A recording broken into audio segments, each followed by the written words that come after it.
गर्म पड़ जाए तो आप इसको बंद करके ठंडा होने के लिए छोड़ दें।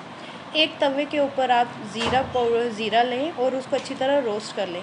ये ज़ीरा पाउडर जब हम उसमें डालेंगे तो इसका गाइस अलग ही फ्लेवर आता है।